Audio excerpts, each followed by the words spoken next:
This flipped lesson is about fractions arithmetic, that's adding, subtracting, multiplying, dividing, but without the calculator.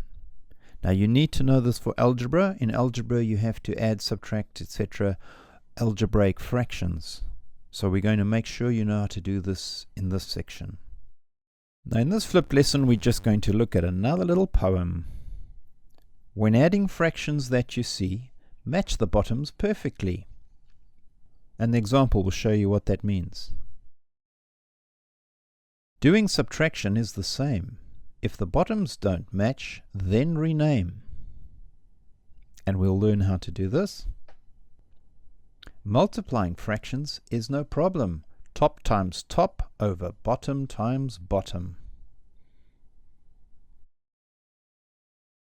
Dividing fractions easy as pie. Flip the second and multiply.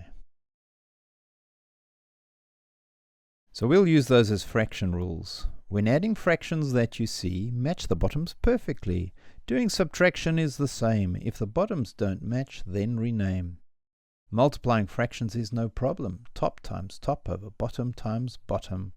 Dividing fractions easy as pie. Flip the second and multiply. So let's look how that works with adding and subtracting fractions. So the rule is, the denominators must be the same. You only add or subtract the numerators.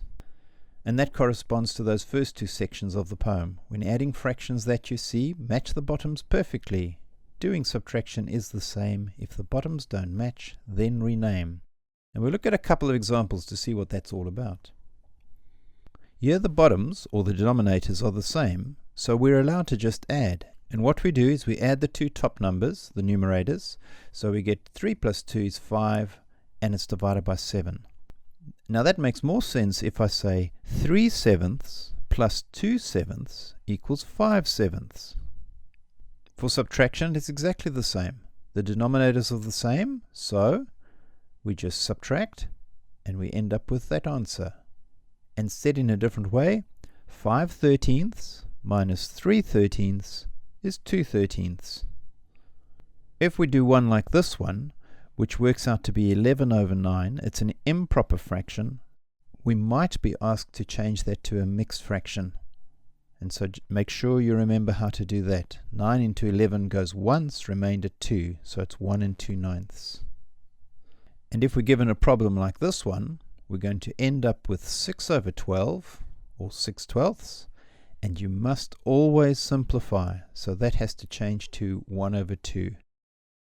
Now here's an example where the denominators aren't the same. The easiest way to sort this out is to multiply them by each other. 3 times 4 is 12. Then using that rule of equivalent fractions, as long as I multiply the top and bottom by the same number, nothing's going to change. So 2 times 4 is 8, and then do the other one in the same way. 1 times 3 is 3. Now I've got two fractions where the denominator is the same. 8 plus 3 is 11, and the answer is 11 over 12. Let's try another one. So multiply them by each other. 5 times 2 is 10. Make sure you do the same to top and bottom. 5 times 2 is 10. 3 times 2 is 6. The other one we multiplied by 5. 2 times 5 is 10. So 1 times 5 is 5. And once you got that, the denominators are the same, so you can just add the 6 plus the 5 and get 11, and the answer is 11 over 10. And remember, you might have to change that to a mixed fraction, so it would be 1 and 1/10. So let's see if you're ready for that adding fractions checkpoint, and you'll be tested to see whether you can do it without the calculator.